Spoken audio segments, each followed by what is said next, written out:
नई बहू के लंबे बाल। नव्या पूरे गांव में बहुत सुंदर थी और अगर उससे ज्यादा कुछ सुंदर था तो वो थे उसके बाल। नव्या अपने बालों की देखरेख भी बहुत करती थी। ऐसे ही एक दिन नव्या की माँ सुनंदा नव्या के पास आती है और उससे कहती है, नव्या अगर तेरे बालों में तेल लगाना हो गया हो तो जल्दी से तैयार हो जा, तुझे देखने के लिए लड़के वाले आ रहे हैं। माँ ये आप क्या कह रही हैं? लड़के वाले आ रहे हैं और मुझे पता भी नहीं। अरे बेटा मैं तुझे कैसे बताती, तू तो जानती है ना कि लोग तेरे बालों के बारे में कैसी कैसी बातें बनाते हैं। मैंने सोचा कि चोरी चुपके से तेरा रिश्ता पक्का कर दिया जाए। माँ मैं जानती हूँ कि लोग मेरे बालों के बारे में तरह तरह की बातें बनाते हैं, लेकिन आप ये भी तो देखिए कि लड़कियाँ मेरे लंबे बालों का राज जानने के लिए मेरे पास आती हैं। मेरी बच्ची वो तेरे बालों का राज नहीं बल्कि ये जानने आती है कि तू कहीं डायन तो नहीं, क्योंकि जितनी तेजी से तेरे बाल बढ़ते हैं उतनी तेजी से किसी के नहीं बढ़ते। और तो और इतने लंबे बाल ना तो हमारे खानदान में किसी के हैं और ना ही हमारे पूरे गांव में, इसीलिए लोग पता नहीं तेरे बारे में क्या क्या। इतना बोलकर सुनंदा उदास हो जाती है। अपनी माँ को उदास देखकर नव्या कुछ नहीं बोलती। कुछ देर बाद नव्या को देखकर रोहित और उसकी फैमिली आती है। रोहित के परिवार की खातिरदारी सुनंदा खूब करती है। तभी रोहित की माँ कुंती कहती है, बहन जी हमारी खातिरदारी तो आपने बहुत कर दी, बस अब हमें अपनी होने वाली बहू के दीदार करा दीजिए। कब से हमारी निगाहें उसे देखने के लिए तरस रही हैं। हाँ बहन क्यों नहीं। थोड़ी देर बाद नव्या अपने सिर पर पल्लू रखकर कुंती और रोहित के सामने आती है। नव्या को देखते ही रोहित का परिवार उसे पहली ही नजर में पसंद कर लेता है। इस तरह रोहित और नव्या का रिश्ता पक्का हो जाता है। समय गुजरता है और नव्या रोहित की शादी हो जाती है। नव्या विदा होकर रोहित के घर पहुंच जाती है। सुहागरात के दिन नव्या कमरे में घूंघट ओढ़े बैठी होती है और उसे अपने बालों की चिंता सता रही होती है। नव्या तुम इतनी डरी सहमी क्यों बैठी हो? अब तो हमारी शादी हो गई है, यहाँ तुम्हें किसी से डरने की जरूरत नहीं है। नहीं रोहित ऐसी बात नहीं है, बस नया घर है ना तो थोड़ा अजीब लग रहा है। मम्मी ने कहा था कि यहाँ के तौर तरीके अलग होंगे। अरे कोई तौर तरीके अलग नहीं है।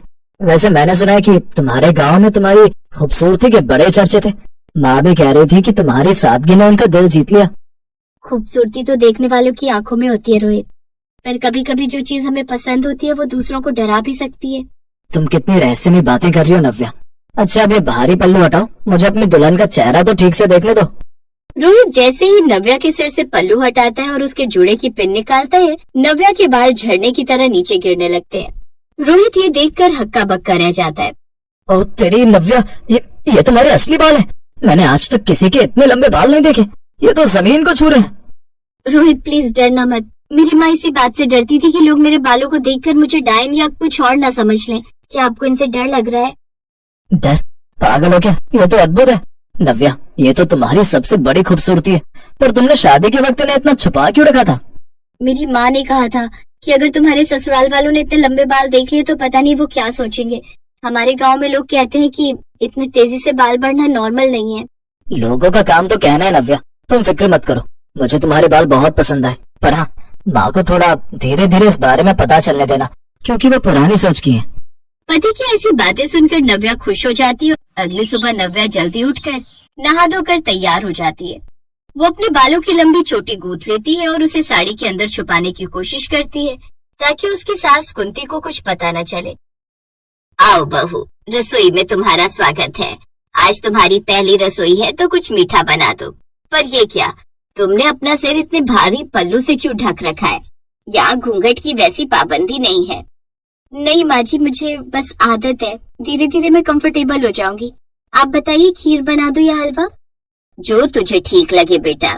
वैसे तेरी चोटी कितनी मोटी और भारी लग रही है, तेरे बाल काफी घने लगते हैं। जी माँ जी, बस थोड़े लंबे हैं इसलिए भारी लगते हैं। नव्या की बात सुनकर कुंती कुछ नहीं कहती और चुपचाप वहाँ से चली जाती है। तो वही नव्या रसोई में काम करने लगती है, लेकिन चोटी इतनी लंबी थी कि वो बार बार साड़ी से बाहर निकल रही थी। काम करते समय नव्या की चोटी नीचे झुक गई और तभी कुंती किचन में आती है और कुंती की नजर उस पर पड़ गई। अरे ये क्या है नव्या, ये तेरी चोटी तो तेरे घुटनों के नीचे तक जा रही है।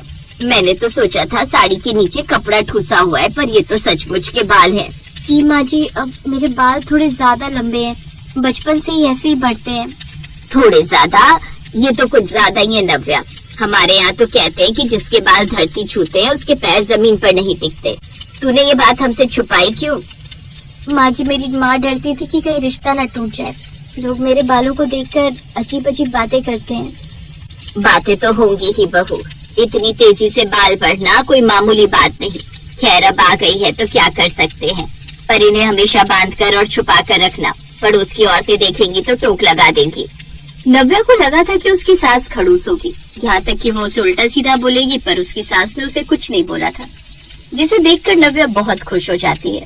अब यूं ही कुछ दिन बीत जाते हैं। ऐसी एक रात कुंती की सहेली विमला घर आती है और नव्या को बाल सुखाते हुए देख लेती है। अरे कुंती, ये तेरी बहू है या कोई नागिन? मैंने सुना है कि ऐसी लड़कियों के पास कुछ जादुई शक्तियाँ होती हैं। चुप कर विमला, कुछ भी बोलती है। वो तो बेचारी अपने बालों की बहुत सेवा करती है, इसलिए इतने बढ़ गए हैं। देख ले बहन, संभल कर रहना। गांव में एक औरत ऐसी थी जिसके बाल ऐसे ही थे। बाद में पता चला कि वो रात को पीपल के पेड़ पर बैठती थी।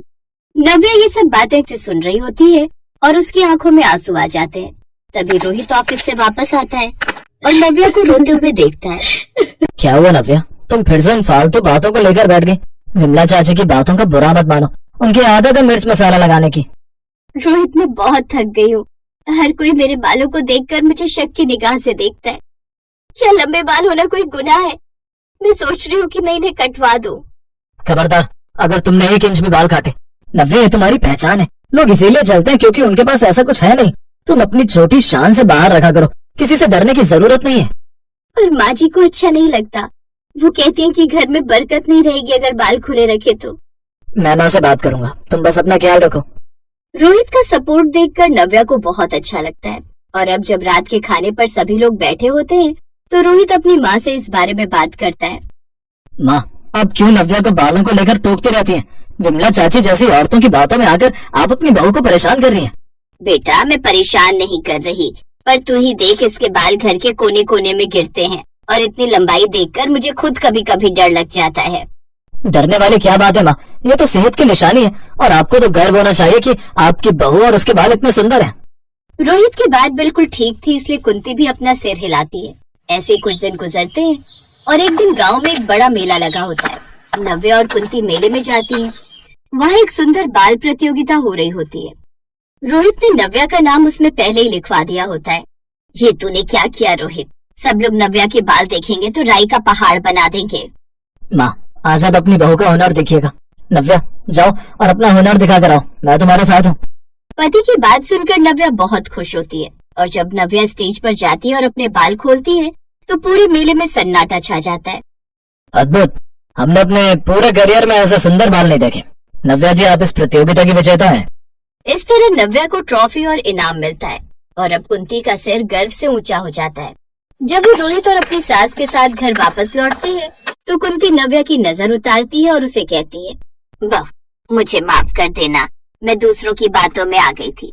तेरे बाल तो साक्षात लक्ष्मी का रूप हैं। अब से तू इन्हें छुपाएगी नहीं बल्कि शान से रखेगी।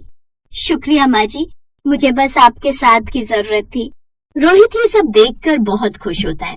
नव्या बिना किसी डर के अपने लंबे बालों के साथ पूरे घर में घूमती है और पूरा गांव अब उसे डायन नहीं बल्कि बालों की रानी के नाम से जानता है।